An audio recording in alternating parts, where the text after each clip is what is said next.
check કરી લઈએ કે કેવું પ્રેશર આવે છે કચરો આવશે તો સાફ કરવો પડશે પહેલા તો આપણે સિંગલ ડાયોડરમાં કેવું પ્રેશર આવે છે એ ચેક કરી લઈએ જોઈ લો મિત્રો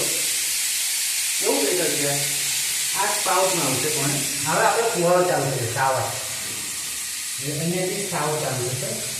તો આ પુશ બટન કરીએ છીએ જોઈ લો મિત્રો કેવું છે પ્રેશર આવું ફિટિંગ કરાવવું હોય તો આપણે કમેન્ટ કરજો પાછા ભૂલી ના દેતા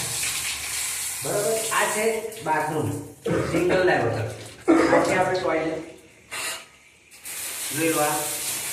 ખાલી પિચકારી છે ત્યાં છે ફૂલ પ્રેશર છે જ્ઞાન છે ફૂલ પ્રેશર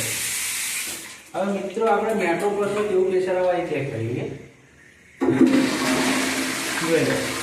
એક જ વાર પ્લસ કરવાથી બધું પણ જતું રહેશે સાફ થઈ જશે ઓકે ચલો હવે આપણે ટેબલ ટોપ વોશ બેસિન છે એ ચેક કરી લઈએ એમાં કેવું પ્રેશર છે અમારે કચરો સાફ કરવો પડશે હમણાં કરી નાખીએ ચલો મિત્રો કચરો આવી ગયો છે